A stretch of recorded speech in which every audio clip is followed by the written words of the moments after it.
Just want to say welcome to everybody for joining us on our, I think this is the third program that we're doing.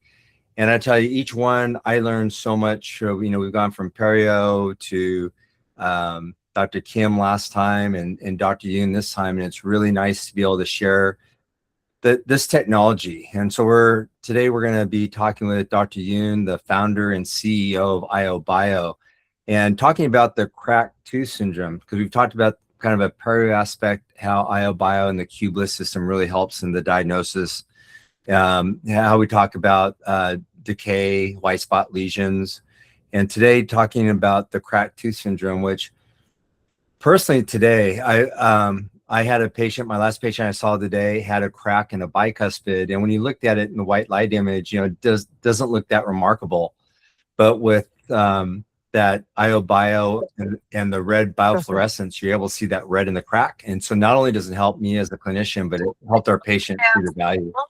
So Dr. Yoon, I'm very excited to learn about this and learn more about how the QBLISS system can help us diagnose the cracked teeth. So I'll let you take it away. Okay. Yeah.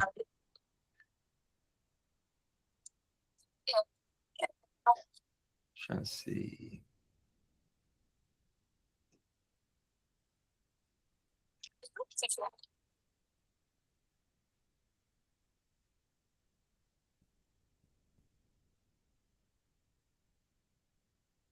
Can you see?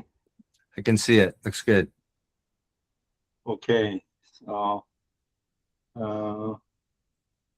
I am Dr. Yoon from Korea. So first of all, I would like to thank the Mike who is actually reading this program, and then Professor Kim too, as well as everyone who is participating. Today, I would like to share with the clinical experience of using fluorescence over the past 15 years regarding the cracked tooth.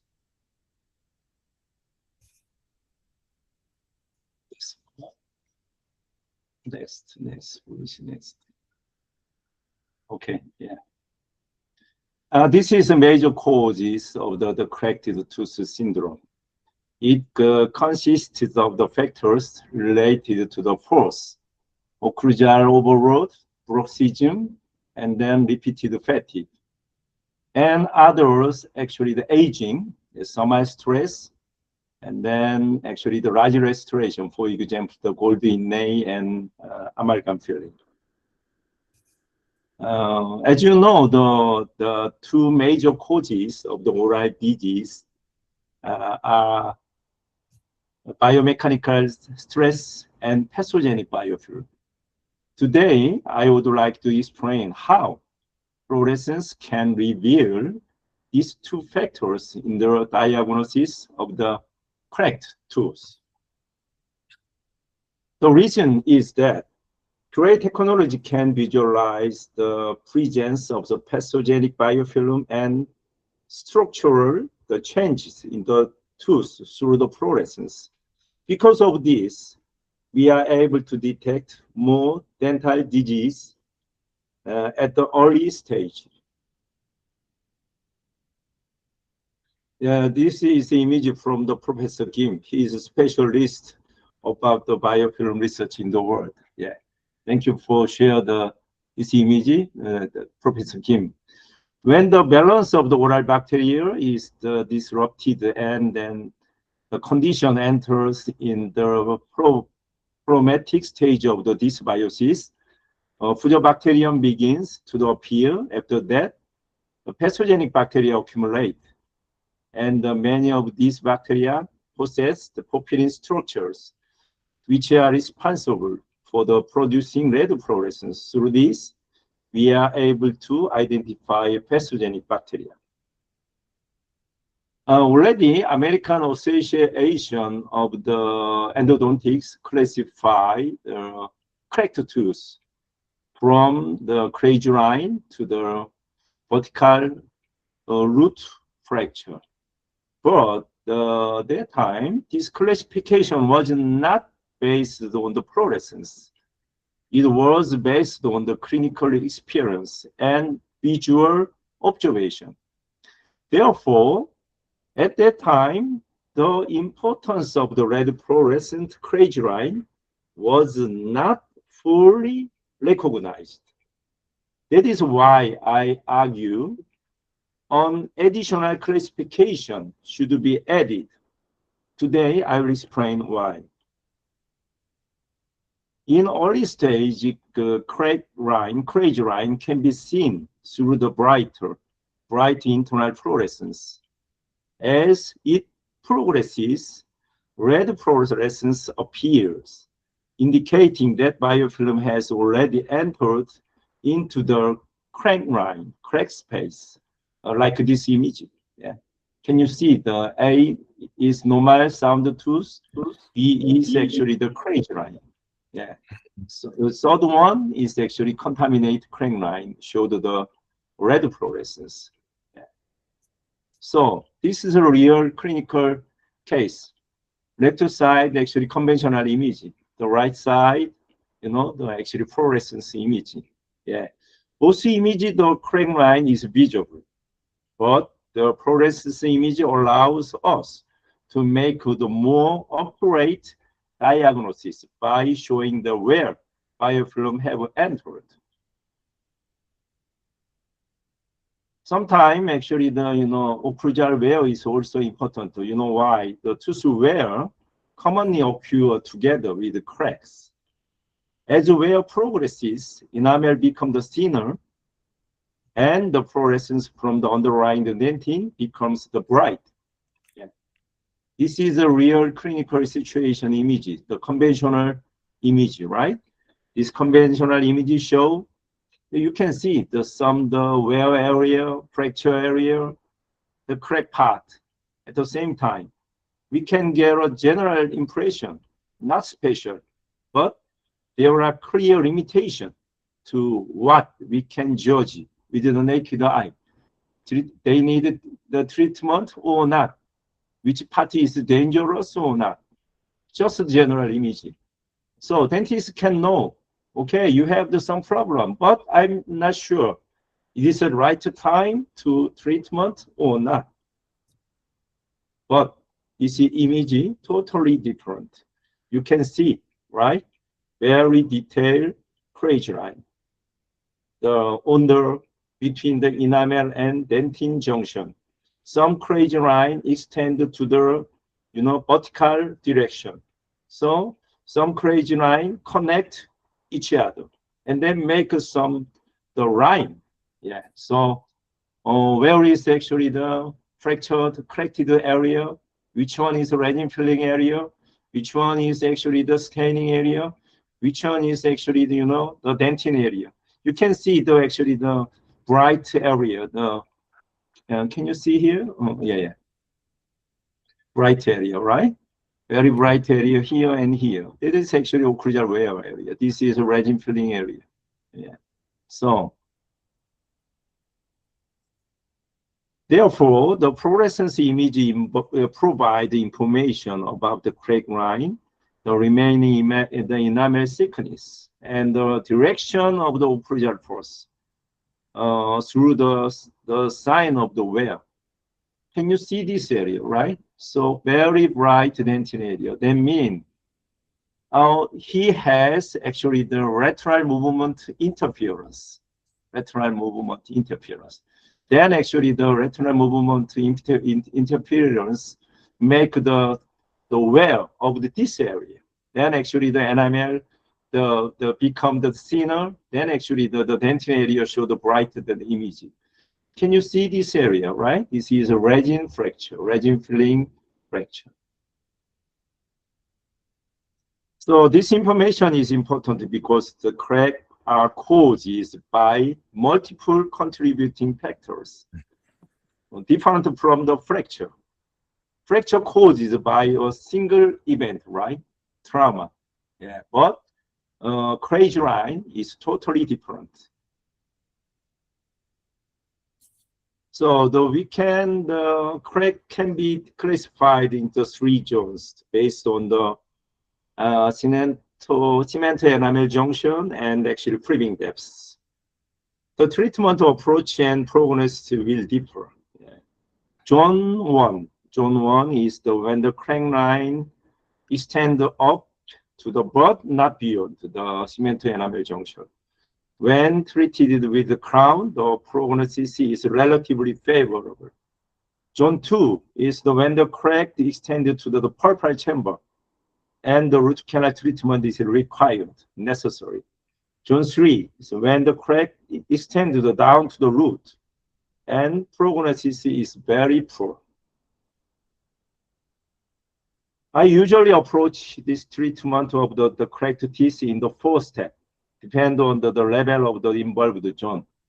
First step is actually occlusal just adjustment.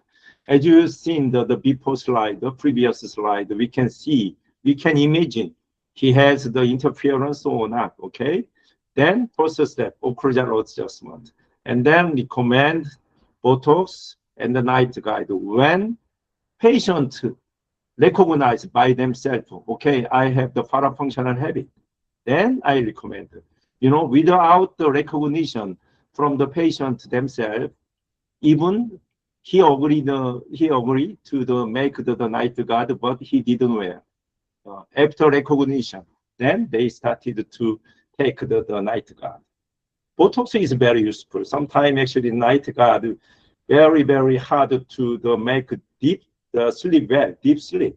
Then patient complain me, Dr. Yoon, I know the meaning of the importance of the night guard, but actually it's very, very difficult to make good sleep.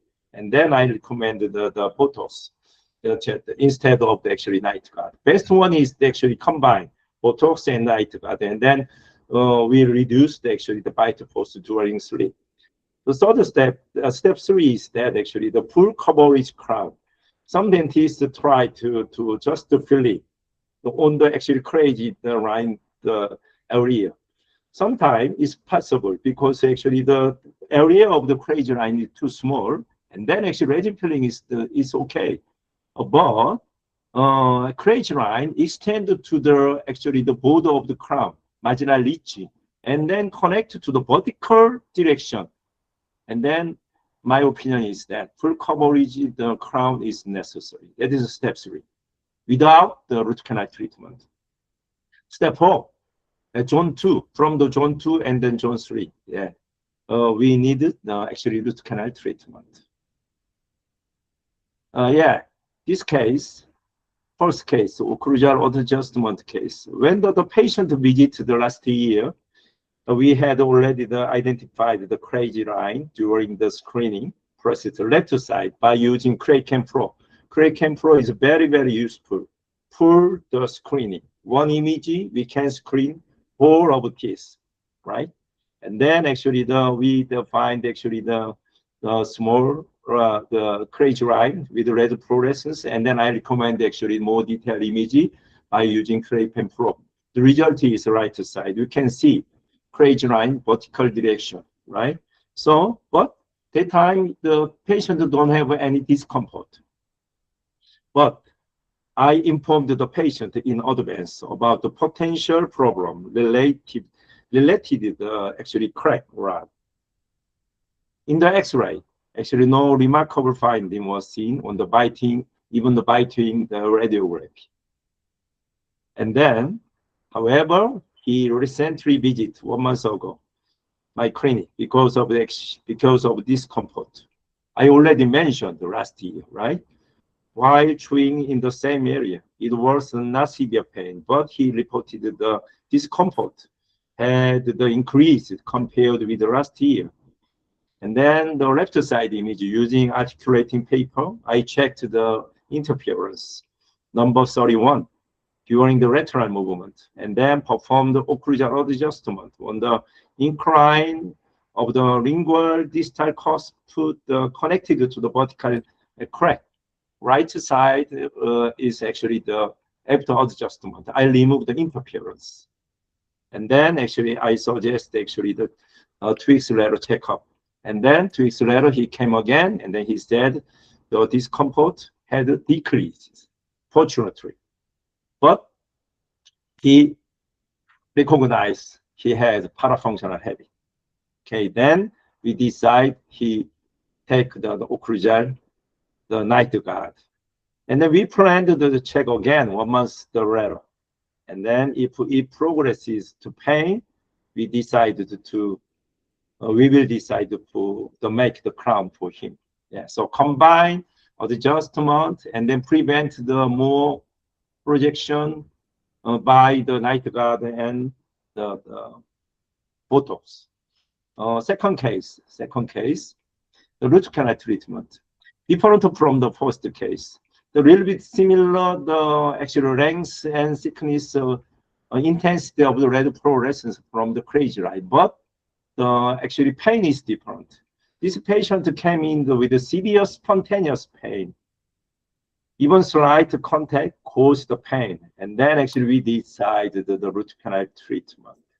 During the root canal treatment, the red fluorescence showed the crazy line at the extent below the pulpal chamber in the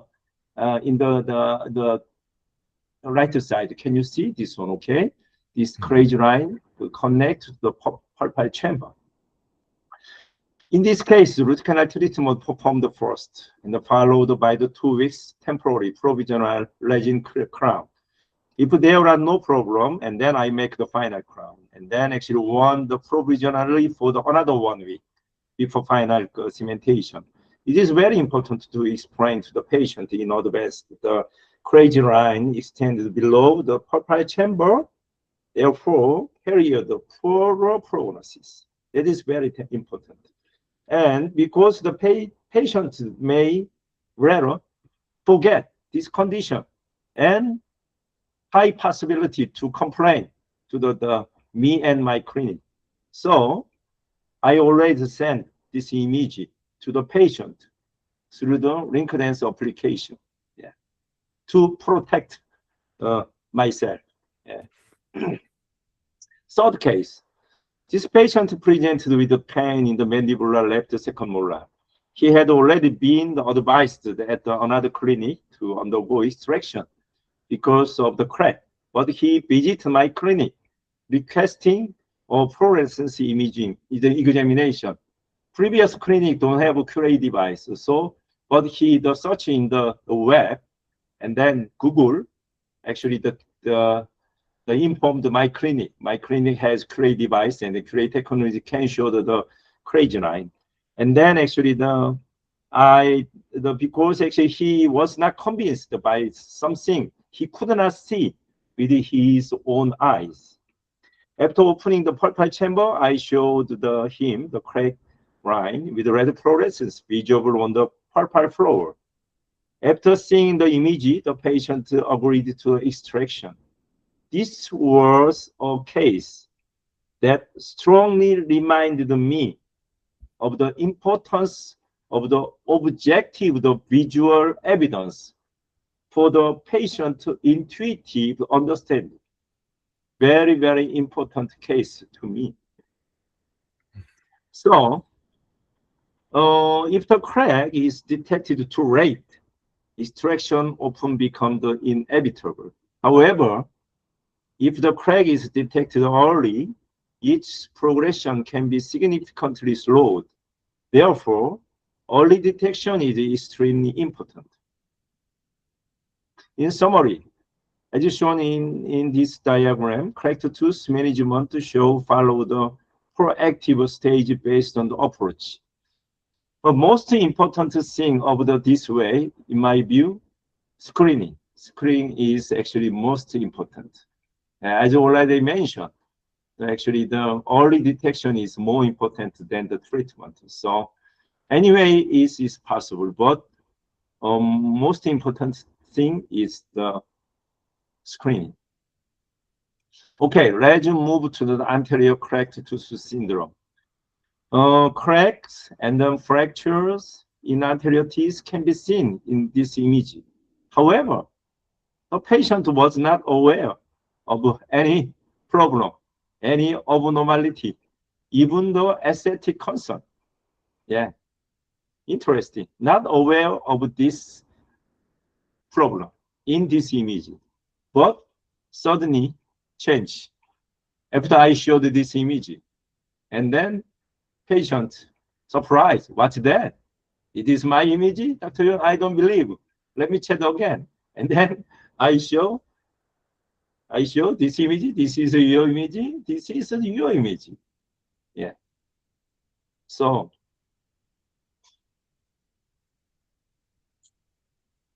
after seeing the red fluorescence, the patient changes his mind and then asks many questions. He becomes aware, finally aware of both the structural problem and aesthetic problem. Yeah, after look this image. So anterior crack also follow the progression similar to the posterior crack. In the early stage, crazy line appear on the bright line. As staining occurs, it becomes darker, and in more advanced case, it can progress to the crazy line showing the red fluorescence. Okay, that's a real my case. What information do our clinician and patient gain from each side? We need to show the anterior teeth involved not only aesthetic concerns, but also structural problems. And we should move forward with proactive aesthetic care.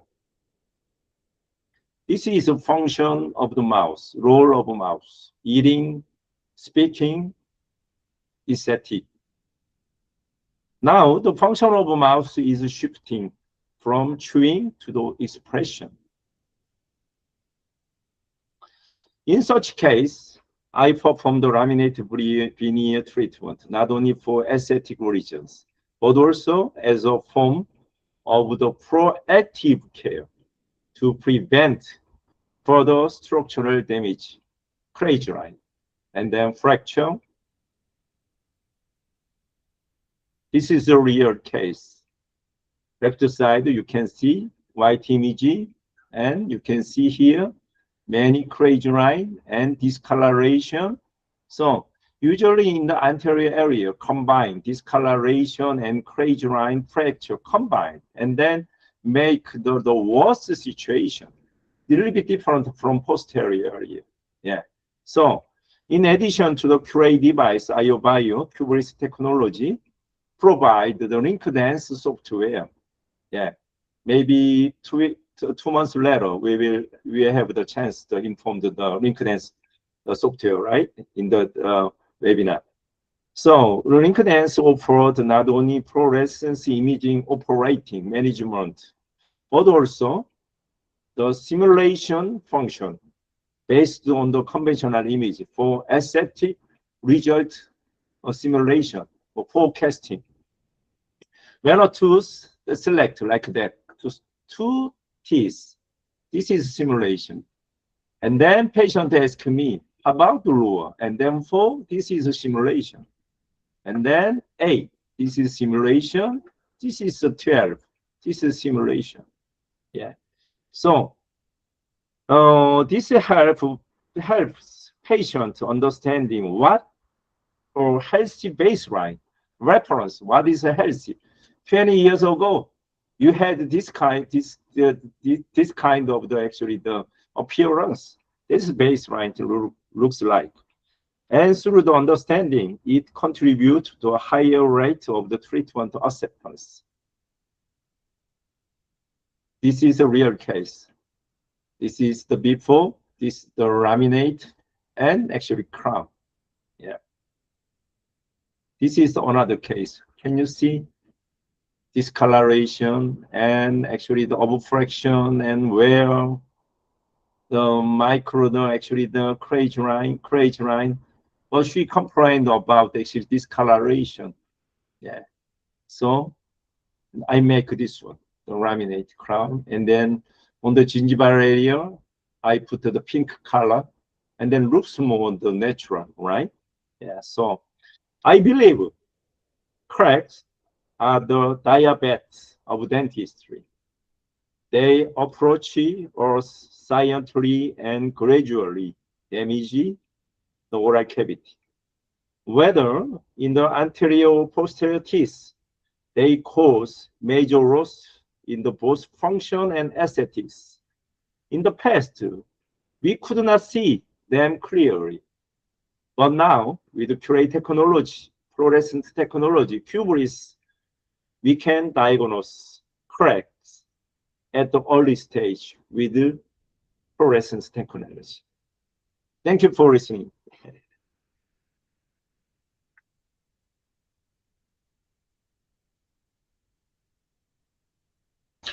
Dr. Mike, you have to unmute. Sorry. Yeah, Dr. Yoon, that was very good. We look forward to your occlusion lecture coming up. That was good. I'm very sorry. I used 27 minutes. Sorry about it. No, it's okay. That's why I told you before we started. I said, take as much time as you want because you're the reason why we're all here. I'm going to see if I can bring up the window. I'm just going to take a few minutes. Let's see. Let me come here. There you go. So, you know, can you see my screen now? Yeah, you can. Yeah, I'm just going to take a few minutes because I want to try to keep this on time. But like Dr. Yoon was saying, in the workflow in our office, I predominantly use the LinkedIn's QC, the camera, and the gray pen C myself. So when we get our new patients in and we do our initial new patient exam, we always use the LinkedIn's QC to grab those anterior photos so we can start to assess both the aesthetics and things like craze lines and the biofilm levels. And then when I get in and do my more close-up exam, then I use the Q-ray pen because if there's anything I want to communicate to the patient once you're done with the exam, I like to have the close-up detailed photos. So I use more the LinkedIn's QC and the gray pen C. We were talking about it before we started. I use those every day. Either my team or I are using those all day long. So we have a Q-ray pen C in every one of our operatories for our doctors and our hygienists. And we use the LinkedIn QC. I think we have 3 of them now in the office so that we don't have to unplug them and camera around too much, but they work really well. Oh, you know, I'm going to skip this case because I'm going to show this at another date, but I just started early. But I think this is the one I'm going to start with is just a fracture. So this was actually a patient I saw this afternoon right before we started. And this is tooth number 13 or the 2-5. And so this tooth it's an older amalgam and it had some lines, craze lines or fracture lines on this distal. And so in this case, what we use the Q-ray pen during the hygiene exam to diagnose the cracks and explain to the patients how extensive the cracks were, and then to allow the patients to actually see the cracks. And then today, when we were doing the preparations, I was actually using it just to visualize where those cracks were. So when you look at this, and I apologize, I know these photos could be better, but I'm just going at a regular pace as we're doing our preps. My assistant has the Q-ray pen set up, so as I'm getting ready to go, I can just pop these photos.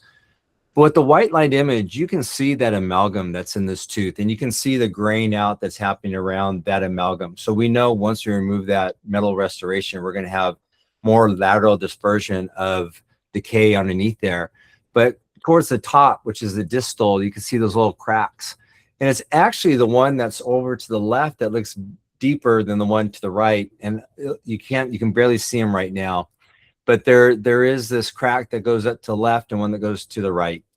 So we have the old amalgam. This tooth also had a large buccal composite that was staining, and we had been watching this tooth for a while. I don't like to treat until I have to treat, but the patient was just starting to report that there was some sensitivity when she was chewing. So when we go in here with the pen, you can see that the more lingual crack is starting to show what Dr. Yoon was talking about. You know, the one that's over to the left shows some dark staining, but the one to the right is starting to show that red glow, that biofilm. And when we showed the patients that's where the patient said, okay, let's do whatever you recommend. So in this case, because we had such a large buccal composite, these cracks in such a large amalgam without that lateral dispersion of decay that we knew we were going to get underneath there, we decided to go for an indirect restoration. So radiographically, again, doesn't look too bad.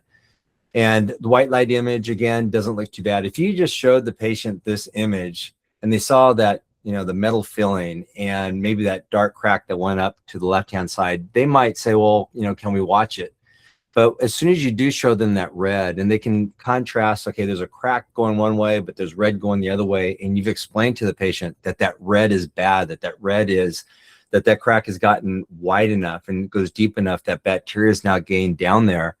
And we've got that. I explained to the patients, there's basically 3 layers. You have the hollow inner layer, you have an insulation that covers that, that's softer, and then you have that hard outer shell. Well, when that hard outer shell starts to develop these cracks and bacteria can get into those cracks, that softer layer, that's when that decay starts to spread. So as I was going through, we took out the alloy and I'm taking out the kind of that lateral spread of decay that was underneath there. And you can see that where that crack is with the red light image, it was fairly deep. You know, I don't think this went into the pulp, but it was fairly deep. It went down to the floor of our prep. So we went and we finished up. This is just showing the distal part of that tooth. And you can see how that dark stain actually went down the distal of that tooth. You can see it highlighted with the red light, the biofluorescence.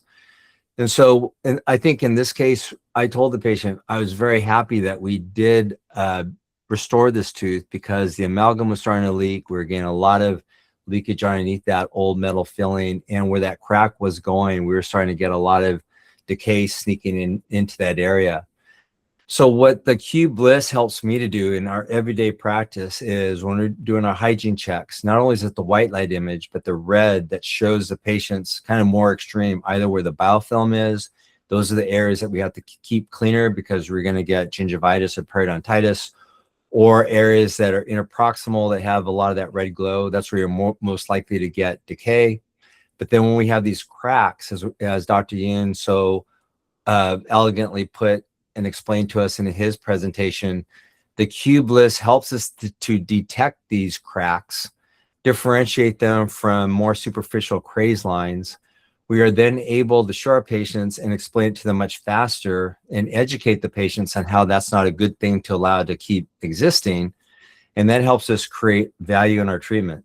So the QBLISS helps us to detect, educate, create the value. So then the patients ask us, okay, what do we do to prevent this from progressing? And I think that is the value of using QBLISS. And, you know, we've found it to be very powerful in our practice to get our patients engaged in the treatment recommendations that we make. Because today, you know, we talked about with all the uncertainty with the economy and throughout the world, it's easy for patients to say, well, I'm not sure if I want to do this now. But as Dr. Yoon was showing us, if we take care of these cracks earlier, they're less likely to get into pulp, which then requires us to do a root canal in the crown, or maybe even worse yet, to do an extraction and place an implant, which is going to cost much more. So, Dr. Yoon, I'm going to stop the sharing now, and then we'll take any questions that people might have, because you did such a nice job in explaining everything. Are there any questions that Hannah, that you're picking up in questions or chat? So I don't see Just any. one. Oh, Sure. There are 2 people raise their hands. So yeah. Dr. Join Dr. Kim. Yeah. Okay, thank you for nice presentation about the crack. I also am very interested in the crack research, but I knew that both presenters have lots of experience about the crack in clinical situation. Can the depth of crack be predicted using radiofluorescence on the surface layer of the tooth? This is my question. You are specialist, right? So you Yes. But But it's both presenter is the clinical experience. I'm a basic science, so it's according to your clinical experience. I want to know such kind of prediction is possible or not. So actually, from your report, you mentioned about the delta F and delta R, right? delta F is actually the changement of the fluorescence, and the delta R means actually intensity of the red fluorescence, right? Red color. So in the clinic, in the clinical situation, I prefer the intensity of the red color, the more important than actually delta F. Yeah, you know, I think clinically what I've seen is once I see that red, like in that last example I showed you, and you saw once we cleaned out all that amalgam, that fracture line went down through the enamel into the dentin. And I think typically that's where I'll see clinically that if I'm using the Q pen and I'm going through a tooth and I see that red glow, it usually means it's more than just a superficial, you know, maybe halfway through the enamel. Typically when the red is created, I think there is some separation of the enamel. And so you're going to find when you chase that down, you're going to be at least down to the level of the dentin, the DEJ. And then, you know, hopefully you're hoping that stops there and doesn't go into the pulp. Thank you. Yeah, thank you. Great question. Hi, Julia. Oh, hello, my name is Julia. Yes, I'm a dental hygienist, introducing myself from Estonia. And I'm very, very, very excited about the webinar, about the lecture. And I think that is a future technology. And future is already now, right now. And I will be very glad to have this technology in my practice. And I'm dealing with the white spot lesions like enamel defects and fluorosis, hypoplasia, MHR. So for me, this is very, very important to show the patient exactly where is the defect, and where and how we can improve it. And the patient will be just happy about this because no one wants to pay implants after. This is just I'm very excited. Thank you so much for your work. And I will try to be in April with you. Let's just see in Seoul, okay?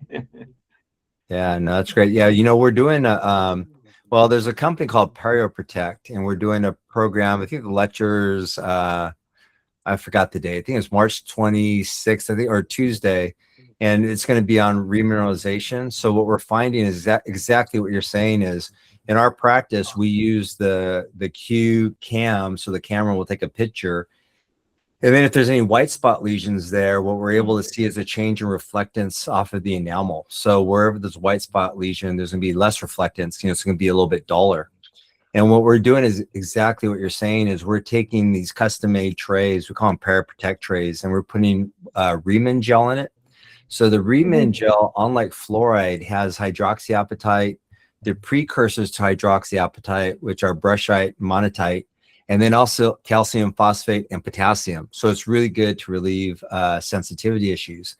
And what we're finding, and we're using the QBLISS system, so we're taking these trays, patients that have either early decay or white spot lesions, and we're putting the remineralization gel in these trays and having the patients just wear it 15 minutes, either once a day or twice a day.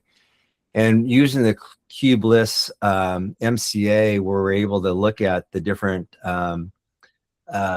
the reflectance, we're seeing remineralization of the white spot lesions. And so that's very exciting because, as you mentioned, we're you know, Dr. Yu and I talk about, we're moving from the place of dentistry being reactive, right? We have to wait till there's a cavity and then we fill the cavity, or we have to wait till the root canal.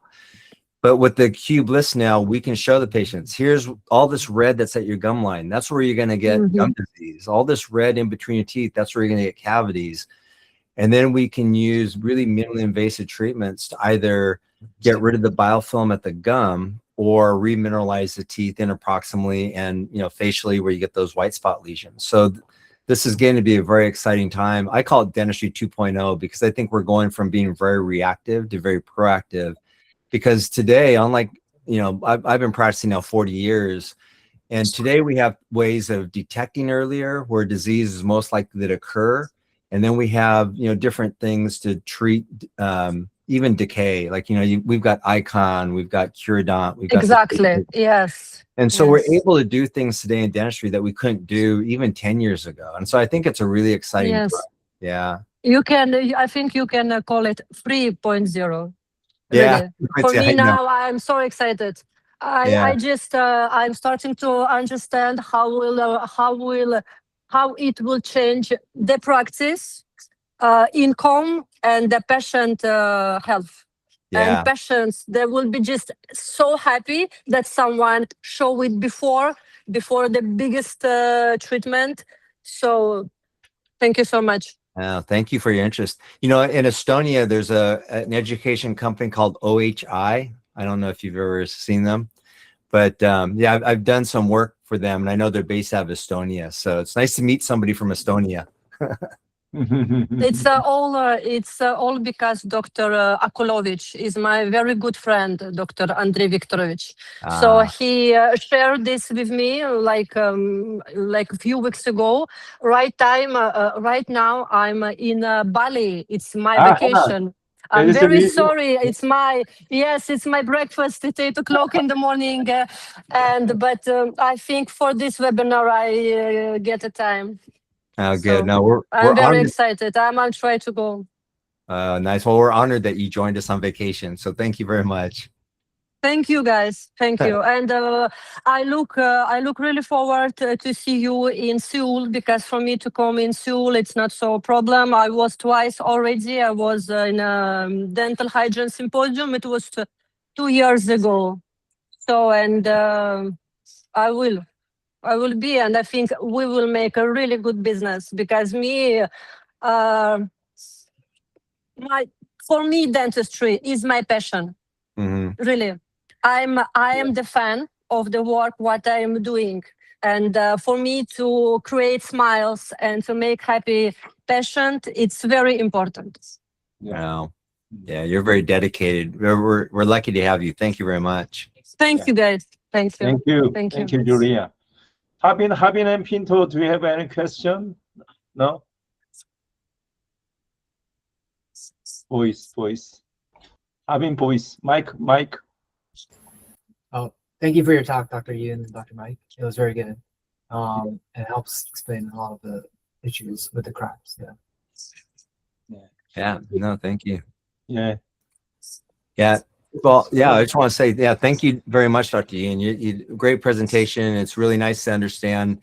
You know, I think one of the misconceptions is that using this is geared towards only hygiene. Well, it does very good in hygiene, but it does a lot of other, great diagnostic testing for us, even as in the dental side of the practice. So I think it's really important that we understand this. And I think one of the exciting things is that smile simulation that you brought up at the end. And yeah, in next month when we have this together, we're going to be talking about the evolution of QLF, which is the science that this is based on. And then Dr. Yoon's absolutely right. In May, we're going to talk about some of the new things that are behind QBLISS now, because there's a lot of development going on that even when I talk to Dr. Yoon, I'm always learning new things. And I told Dr. Yoon, I said, we have to make this available so people understand that this is not just red light for biofilm, but it's so much more than that. So I'm very excited about the May presentation that we'll be doing. But yeah, real quick, I just want to thank everybody for joining us. And these are really fun to do. And Dr. Yoon, thank you very much. And Dr. Kim and everybody else, thank you for joining us. We really appreciate your time. Yeah. Thank you. Yeah. Bye-bye. Yeah. Thank you. Thank Bye-bye. you.